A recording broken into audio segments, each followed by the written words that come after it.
Hello, Narnach here. Welcome back to Grim Dawn.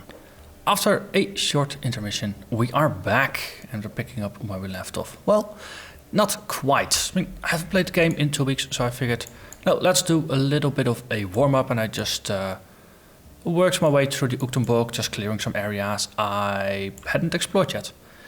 And in the bottom right, this is the Coven's refuge town, so in the bottom right of the Uchtdonborg I found this passage leading here, and the avatar of Mogdrogon of all people can be found here. So I think this is the entrance to the a small dungeon that eventually will lead into the new Grove dungeon. I suspect so, but I remember reading that the Devotion Shrine has been moved to probably be inside of here just before the entrance to the roguelike dungeon. So for today I figured, no, let's start off having a chat with the avatar of Mogdrogon, then going in here and tagging the Devotion Shrine, because that is gonna give us quite a bit of extra power. And after that we're gonna go back to Malmouth and dive into the sewers. So, avatar of Mogdrogon, let's hear what you have to say. Okay, so I was expecting voice acting, there's none. Greetings, mortal. I've been watching your progress, and I believe that you may be just the one I need. Will you raise yourself above your ilk and bring peace to this region? So, what do you ask of me? With my attention turned elsewhere, I must turn to another to cleanse a once sacred place. I hope that you are capable of the task. The savage wilderness of the ancient grove is dear to me, but with the recent calamity it has become corrupted by the very forces you battle against. Ethereal and chthonic taint now threatens to overwhelm the fragile ecosystem within and spill forth into the surrounding environment. Deep within the grove, in the heart of the forest, a once proud guardian has fallen to the infestation. Should it escape the confines of the grove, it could wreak unimaginable destruction upon your people. Though it pains me to say it, it falls to you to enter the grove and dispatch this once magnificent creature. Will you deal with the threat? Well, I will deal with your problem. And, oh nice, we actually get a skeleton key. Nice, free skeleton key, no real effort required. Right, so let's dive in, and as I said, so we're not going to go into the dungeon itself. I do plan to do all of them on a higher difficulty. So let's see how large this area is. If this is like the Port Volbury one, and it might actually take most of the episode, because that entrance area for Port Volbury is large. Okay, so this thing is 6 levels above me.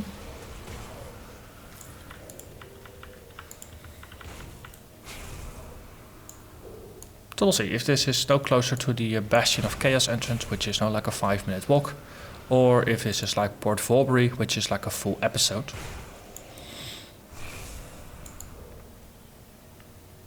I think the entrance area for Port Volbury is maybe almost as large as Port Volbury itself. Okay, I already spotted the Devotion Shrine up there, so this is probably closer to the Bastion of Chaos. So intentionally just gonna go the other way, just to check out what this is all about.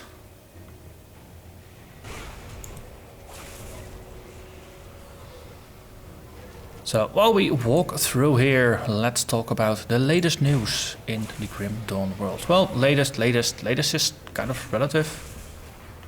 2 weeks ago it was the latest news, now it's maybe a little less latest. Forgotten Gods. We're gonna get a new expansion to Grim Dawn somewhere in the second part of 2018. It's gonna be called Forgotten Gods. And there have been some hints. There's more hints than there's information right now. So well, there's a lot of speculation based on lore and the little bits of things that we know and the little things that have been emphasized in the information that's out there. So expansion is called Forgotten Gods. The witch gods have been named in the introduction post on the forums. And no, the community has been speculating quite a bit about it. My personal take on the whole thing is it's called Forgotten Gods, and if you dive a little bit into the lore, then you will find that Korvac is a god that is also called the Forgotten God. So it seems pretty easy to connect the Forgotten Gods with Korvac. And if you say Korvac, then of course you also should say Kaiman's Chosen, and specifically Father Kaiman, who before he was this elderly priestly dude that were leading a bunch of zealots. He actually was an Inquisitor. Ooh, this is a desecrated shrine, so let's actually focus a little bit. Hello there, Void Mains. They're only 5 and 6 levels above me. They are glowing quite eerily, but also kind of cool. Would be nice to have one of those things as a pet. Hey, so that was a pretty easy devotion point. But as I said, it was an important one, because for Ratosh over here, the next one is Ratosh, the Veil Warden point. 150% bonus to Vitality Decay with 50% increased duration. We have quite some skills that inflict Vitality Decay. And now it does both more damage per second as well as lasting longer. And we get more health and offensive ability out of it, which is pretty sweet. So offensive ability close to 1100, which is nice. Could use a little bonus there. And 92% chance to crit against a Void Main that's 5 levels above me. Drain Essence, Vitality Decay is now 700 DPS. So the debuff is actually doing the same damage as the Ether does per tick, which is kind of neat. And there's a little bit left to explore in the top left, so let's go there.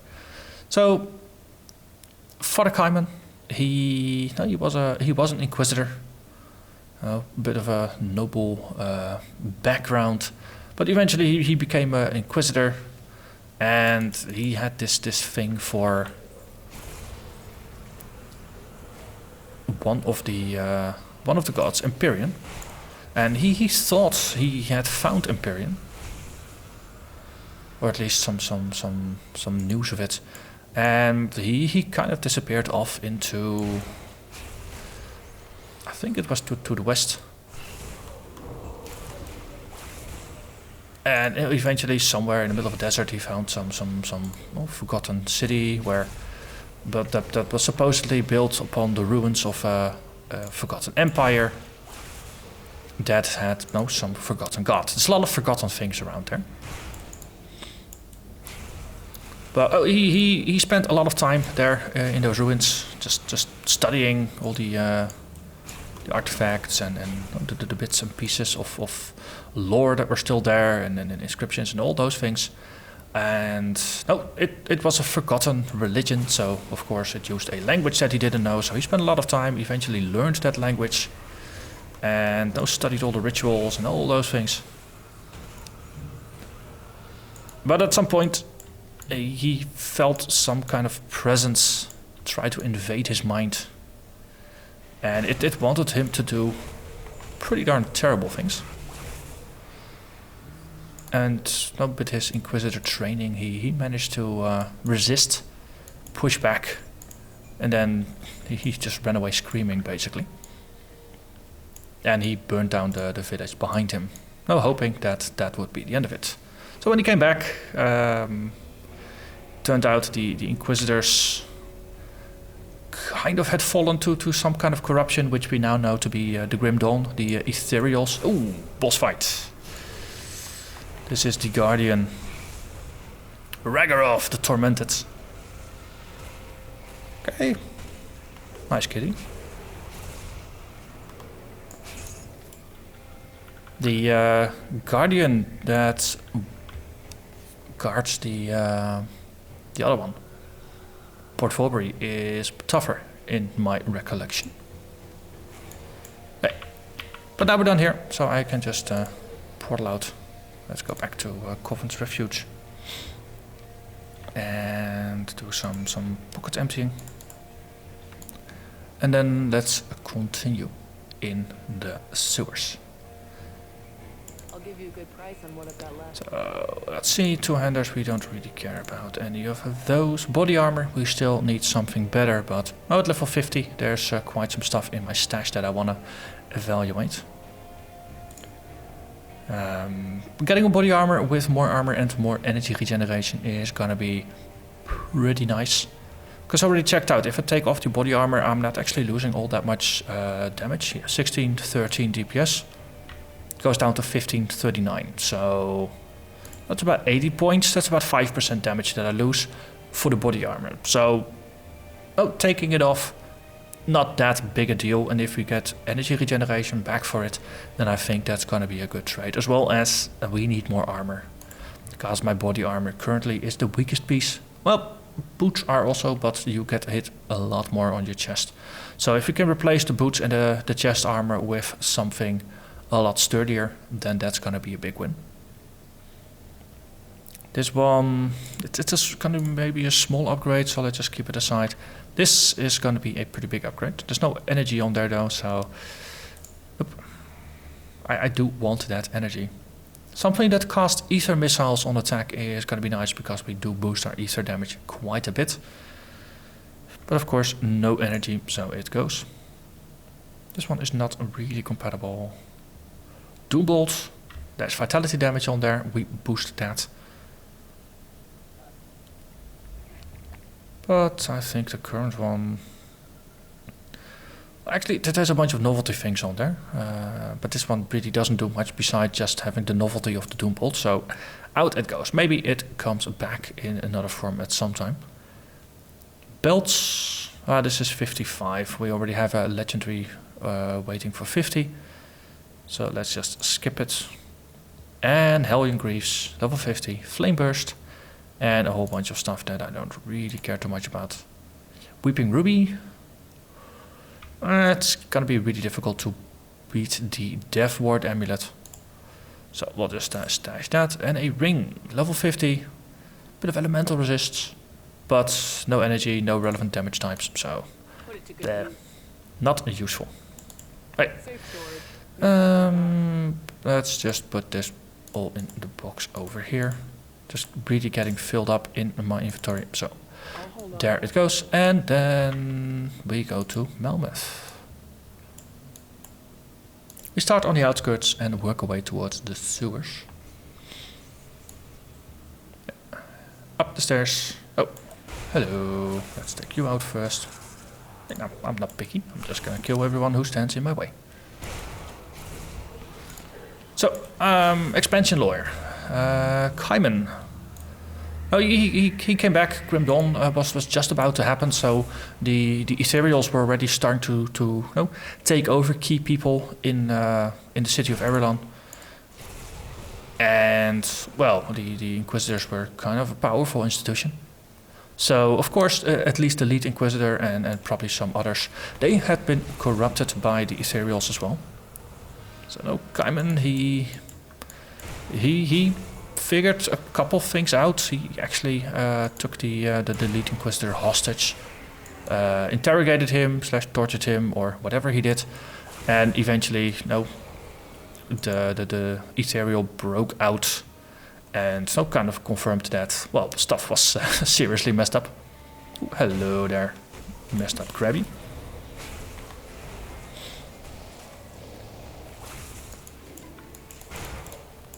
So. Yeah, eventually it led to Kaiman actually, his house burned down with, as far as I can tell, him in it. But he escaped unscathed. He was untouched by the flames, and he basically came out as a prophet, as a holy man. He came out as the father Kaiman, and people followed him, and he's basically set up this cult of Kaiman's Chosen. And his mission is to rid the world of all kinds of corrupted things. Oh, hello there, corrupted things. But, oh, if you've played the Kaiman's Chosen storyline, then you know that there's a lot of talk about Empyrean, the god that Kaiman was kind of obsessed with, that he thought he might have found.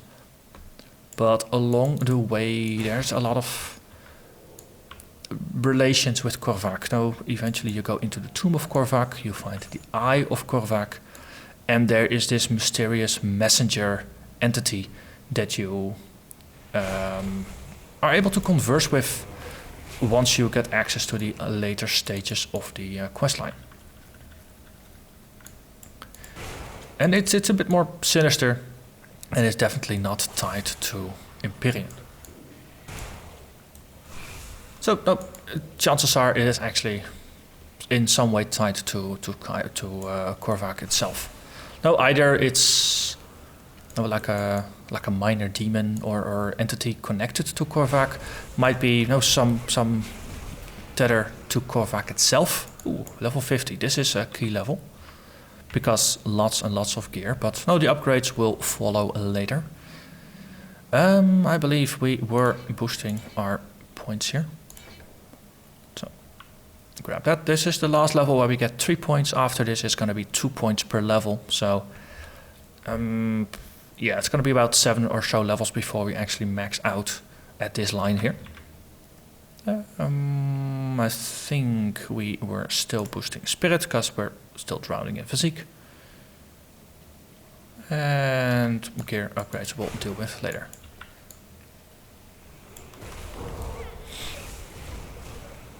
So yeah, Korvac, it's I think it's going to be interesting.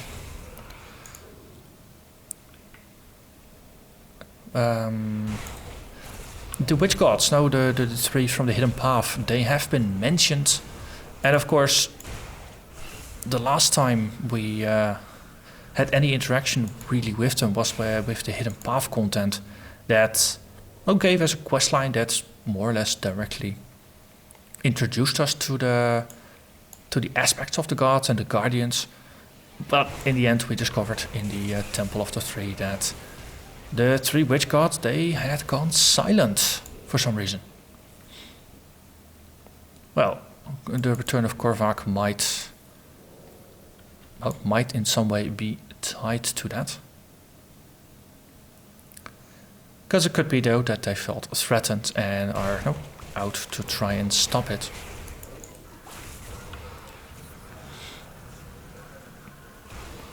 But no, more news will slowly trickle in over time.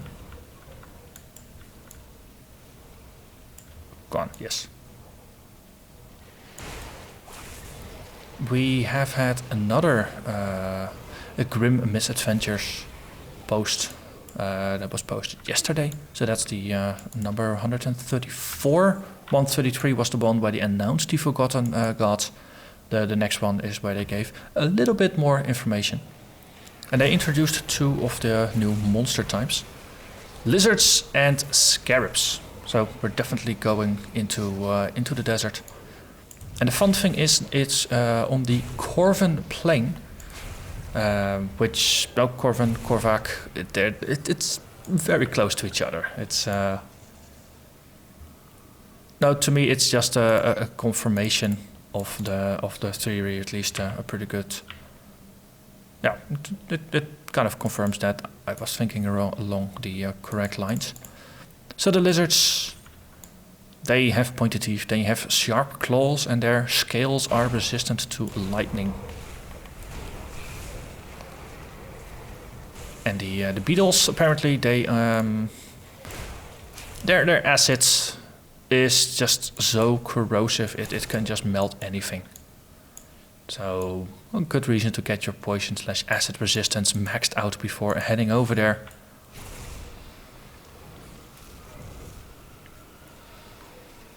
But that was also kind of it. There was mention of some oaths that must be kept. And I tried searching for it, but I couldn't find out what the oaths were specifically referring to. Maybe I'll stumble upon it soonish. But if anyone has an idea what those oaths from Misadventures number 134 refer to, please feel free to drop a comment and let me know. Because it's kind of nice to see if you can just puzzle out some of the lore bits and make some predictions based on that. And then now see over time as we get closer and closer towards the expansion to see if we are right or not. Okay. Let's see. Give someone the finger. That's not. Let's just wrap up a little bit more, and then we're gonna go into the side area there. There's a boss, and bosses must be killed. And that is a good for you. Destroy the barricades.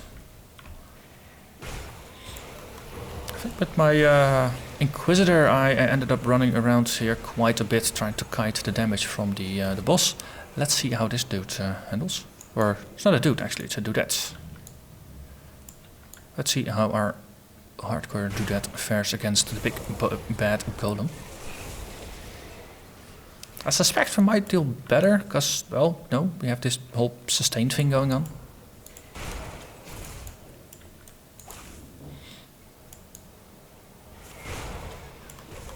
It's still too bad that the Inquisitor never really got a chance to duel Ulgrim, though. I think in retrospect, it might be for the better, since that character was less powerful than this one. Hello there, Galacross, the mountain, and there's a hero in the back as well. Okay. Let's take out the Cold Heart first. Yes, like that. So then it's just a one-on-one. Yeah. Alright. Now that the add-ons are gone, I think we might have a little bit more control over this. Yeah, definitely. Okay. It's doing scary numbers of damage, I must say. Especially there towards the end, it went a little angry. So, yeah, what I said last episode, or in the previous episode, whereas we definitely could improve our energy upkeep a little bit. No, just generate a bit more energy to not be able to sustain these fights for a longer time. But more importantly, I need more defenses, and then after that I need even more defenses. And getting my armor sorted out is definitely going to be a good step towards that.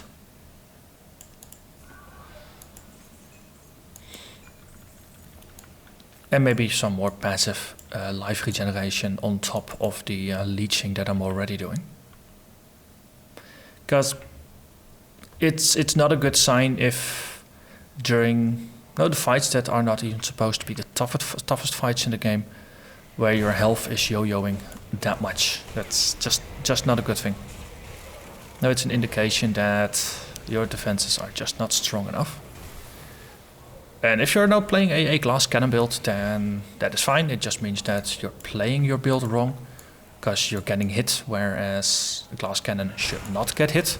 But in this case, the build is intended to be a tank.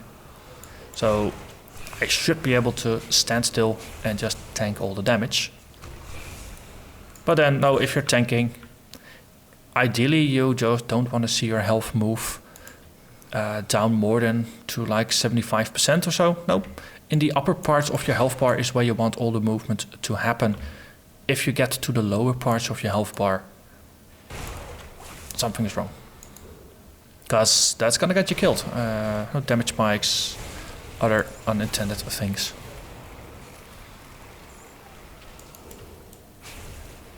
But a good thing is I know I'm undergeared, and especially in the armor department I'm very much undergeared.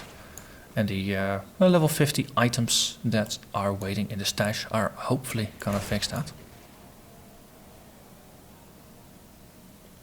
And look at that, a portal. So we have found the sewer town. Hello there. I've been sent to help. Black Legion is on its way. Way is secure. Sounds like a start. Hello, Ulgrim. So nice of you to join us. Bridge controls. Oh. Yeah, I'll lower the bridge, then Wolfer will just help you. I'll destroy the wagons.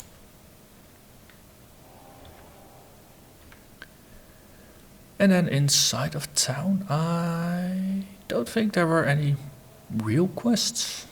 Maybe some side quests.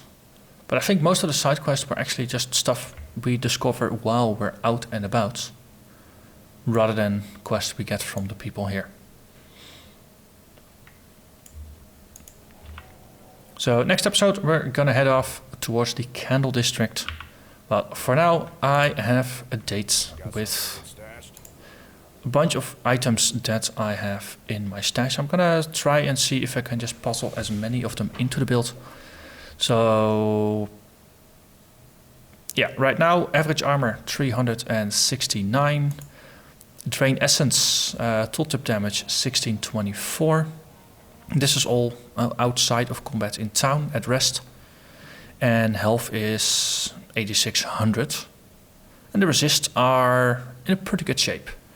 Most of them are either maxed or really close to being maxed, with Chaos and Ether being a little on the low end.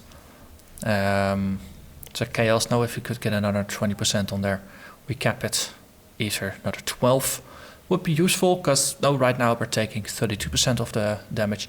If we get another 12% on top, effectively we're cutting down the Ether damage we take by about a third, which is rather significant. But the physical damage right now, I suspect, is the biggest problem. So I'll have to see if the improvements to the gear are going to help with that. But for now, I'm going to thank you very much for watching, and I hope to see you again next episode with better gear. Bye bye.